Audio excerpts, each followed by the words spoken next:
جب حضرت مہدی کی قیادت میں مسلمان صاحب ایمان اہل عرب یہودیوں اور عیسائیوں کی طاقت سے ٹکرائیں گے تو ان کی مدد کے لیے دو جانب سے اللہ تعالیٰ کچھ بھیجیں گے مدد. ایک تو آخری مرحلے میں مدد آئے گی حضرت مسیح عیسیٰ ابن مریم کا نزول، جو یہودیوں کی طرف رسول بنا کر بھیجے گئے تھے. انہیں یہودیوں نے اپنے خیال میں سولی پر چڑھا دیا، لیکن اللہ نے فرمایا وما صلبوہ وما قتلوہ ولکن شبہ لہم بل رفعہ اللہ الیہ. اللہ تو اپنی طرف اٹھا کر لے گیا. اور احادیث صحیحہ جو کہ ہمارے ہاں متواترہ کے درجے میں ہیں، وہ احادیث جو صحیحین کی ہیں، ان سے ثابت ہے کہ حضرت عیسیٰ ابن مریم دوبارہ زمین پر آئیں گے. اور یہودیوں کا سب سے بڑا سرغنہ جو خود مسیح ہونے ہی کا دعویٰ کر رہا ہوگا، مسیح الدجال، اسے حضرت مسیح قتل کرے گے. لیکن ایک دوسری حدیث سے معلوم ہوتا ہے کہ مشرق سے فوجیں آئیں گی حضرت مہدی کی مدد کے لیے. یخرجون ناس من المشرق یؤدون للمہدی یعنی سلطانہ. مشرق کی طرف سے فوجیں آئیں گی کہ جو مہدی کی حکومت کو مستحکم کریں گی. خراسان کا لفظ آتا ہے ایک دوسری حدیث میں. خراسان سے سیاہ عالم چلیں گے، انہیں کوئی نہیں روک سکے گا یہاں تک کہ وہ یروشلم میں جا کر نصب ہو جائیں گے. اور حضور کے زمانے میں اچھی طرح سمجھ لیجئے، ہند کسے کہتے تھے حضور کے زمانے میں؟ پاکستان ہند میں شامل نہیں تھا. سندھ و ہند، سندھ ایک مکمل ملک تھا، ہند اس کے بعد شروع ہوتا تھا. یہ راجپوتانے کا اور تھر کا ڈیزرٹ جو ہے، اس سے آگے جو ہندوستان ہے وہ ہند تھا. یہ جو ہمارا پاکستان ہے یہ ہمیشہ ہند میں شامل نہیں رہا. حضور کے زمانے میں بالخصوص سندھ و ہند، دریائے سندھ چلا آ رہا ہے. یہ ساری ٹریبیوٹریز جو پنجاب کے اندر اس کی ہیں، یہ سب ایک علیحدہ ملک ہے جو اس زمانے میں سندھ کہلاتا تھا. اور نمبر 2 یاد کیجئے، اس زمانے میں خراسان ایک علاقہ تھا جس میں موجودہ افغانستان کا 2/3، تھوڑا سا حصہ ایران کا، اور جہاں تک میں تحقیق کر سکا ہوں آج تک پاکستان کا بھی علاقہ، خاص طور پر مالاکنڈ ڈویژن جو اس خراسان میں شامل ہے. خراسان سے سیاہ عالم چلیں گے جو جا کر یروشلم میں نصب ہوں گے. یہاں بھی ایک نقطہ نوٹ کر لیجئے، پہلے بھی یروشلم ہم سے چھینا تھا. کس نے چھینا تھا؟ عیسائیوں نے، کروسیڈرز. واپس کون لیا؟ کس نے لیا؟ عربوں میں دم نہیں تھا، عرب عیاشیوں کی وجہ سے کھوکھلے ہو چکے تھے.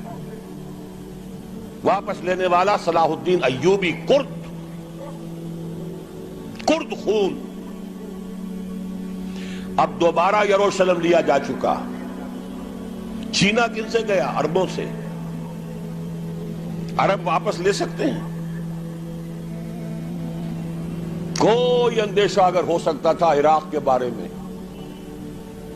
کہ شاید اس کے ایٹمک دانت نکل آئے، جو سازش کی گئی، جس طرح اس احمق اور پاگل صدام حسین کو دام میں پھنسایا گیا. صدام 100 جال، دام کہتے ہیں جال کو، 100 اس میں جو پھنسا ہے تو اگلا پچھلا کھایا پیا سب اگلوا لیا. اور ہے ہی کون؟ اس کے پاس ایٹمک ہتھیاروں کا ذخیرہ موجود ہے، اور کسی کے وہ ایٹمک دانت بھی نکلنے نہیں دے رہے. پاکستان کے اوپر کتنا دباؤ، اور ہمیں نہیں پتا کتنا کچھ دباؤ قبول کیا جا چکا. یہ تو سبھی مانتے ہیں. کیپ کر دیا گیا، روک دیا گیا، آگے تو نہیں بڑھ رہا، یہ تو سبھی مانتے ہیں. رول بیک بھی ہو گیا یا نہیں کچھ پتہ نہیں. لیکن کسی صورت یہ نہیں تسلیم کریں گے، قبول کریں گے کہ کسی مسلمان ملک کے پاس ایٹم بم آ جائے. یہودیوں کے پاس ذخیرہ موجود، سب جانتے ہیں. بہرحال یہ جان لیجئے اس علاقے سے امید ہوتی ہے سندھ اور خراسان. حالات بہت خراب ہیں ہمارے، اور حالات بہت خراب ہیں افغانستان کے بھی، لیکن حالات کے بدلتے اللہ تعالیٰ کی مشیت کے تحت دیر نہیں لگا کرتی. سیرت نبوی میں مجھے نظر آتا ہے سن 10 میں 10 نبوی ہجرت سے 3 سال پہلے، 2.5 سال پہلے، کہیں سے کوئی امید کی کرن نظر نہیں آتی تھی کہ عرب میں اسلامی حکومت قائم ہو جائے گی. 10 برس ہو چکے محمد رسول اللہ کو دعوت دیتے ہوئے، اور ابھی تک بمشکل 125 آدمی ہے. اپنے بل پر، اپنے طاقت پر مکے میں رہ بھی نہیں سکتے. کیسے ہو جائے گا؟ کہاں سے ہو جائے گا؟ میں آج پوچھتا ہوں، کوئی سر بتائے کہیں سے کوئی امید کی کرن اس وقت نظر آتی ہے؟ اس ماحول میں لے جائیے. اگلے 3 سال میں کیا ہو گیا؟ پہلے سال 6، اگلے سال 12، اس سے اگلے سال 72، اور بیعت عقبہ ثانیہ، ہجرت، اور وہاں سے اب حضور کی طرف سے انیشیٹ شروع ہو گیا، انیشیٹو. تو ہم نہیں کہہ سکتے اللہ تعالیٰ کی قدرت، اللہ کی مشیت. یہ یقین ہے کہ دنیا کے خاتمے سے پہلے نظام خلافت قائم ہوگا، اور تمام دنیا میں ہوگا. ظاہر ہے کہیں پہلے کسی ایک جگہ سے ہوگا، جیسے حضور کے زمانے میں ہوا. اگر بیک وقت پوری دنیا میں ہو سکتا تو حضور کے دست مبارک سے ہوتا.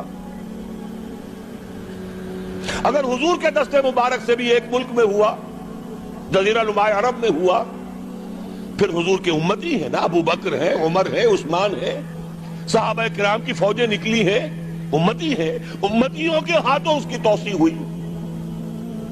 اب بھی یہی ہوگا، کسی ایک علاقے میں ہوگا. میرا گمان ہے، میں یہ یقین سے نہیں کہہ سکتا. گمان بھی میرا ان احادیث کی روشنی میں ہے جو میں نے آپ کو بتا دی اور موجود ہے اس کتابچے کے اندر. علامہ اقبال نے بھی انہی کے حوالے سے کہیں کہا ہے، میرے عرب کو آئی ٹھنڈی ہوا جہاں سے، میرا وطن وہی ہے، میرا وطن وہی ہے. اس علاقے سے کچھ ہونے والا ہے اور ہوگا انشاءاللہ. میری زندگی میں نہ ہو، آپ کی زندگی میں نہ ہو، کوئی پرواہ نہیں. حضرت حمزہ تو شہید ہو گئے غزوہ احد میں. 5 سال کے بعد حضور مکے میں داخل ہوئے ہیں فاتح کی حیثیت سے. حضرت حمزہ کی نگاہوں نے، ان آنکھوں نے تو نہیں دیکھا، عالم ارواح میں اللہ نے کیا مشاہدہ کرایا ہوگا انہیں، وہ تو ہمیں معلوم نہیں. بعض صحابہ شہید کر دیے گئے مکے ہی میں. بہت بڑی کامیابی. اپنی جان لگا دیں، اپنے آپ کو کھپا دیں، اپنے آپ کو مٹا دیں. جس طرح روڑی کوٹ کر بنیادوں میں بھر دی جاتی ہے، ہماری ہڈیوں کا چورا بنا کر اور ہمارے خون کے اندر اسے گون کر اگر وہاں ڈال دیا جائے، اس سے بڑی سعادت کوئی نہیں. اس پر تعمیر ہو خلافت علی منہاج النبوہ کی، ہم اس کی بنیاد کے اندر دفن ہو جائیں، یہی بہت بڑی سعادت ہے. لیکن یہ ہوگا. میں نے عرض کیا تھا کہ یقین ہے مجھے کہ ہوگا، اور ہر صاحب ایمان کو یقین ہونا چاہیے کہ ہوگا. باقی یہ کہ یہ آثار ہیں اور احادیث بھی ہیں، اور 400 برس کی تاریخ بھی بتاتی ہے کہ یہیں سے ہوگا. 1000 برس تک سارے مجددین امت عالم عرب میں پیدا ہوئے. 11ویں صدی کا مجدد اعظم شیخ احمد سرہندی کہاں دفن ہے؟ سرہند میں، ہندوستان میں. 12ویں صدی کا مجدد اعظم شاہ ولی اللہ دہلوی کہاں دفن ہے؟ دہلی میں. 13ویں صدی کا مجدد اعظم سید احمد بریلوی، ان کی تو قبر بھی معلوم نہیں، لیکن ان کا خون جذب ہوا دریائے کنہار میں، اور ان کے سینکڑوں ساتھیوں کی لاشیں اس بالا کوٹ کے مقام پر.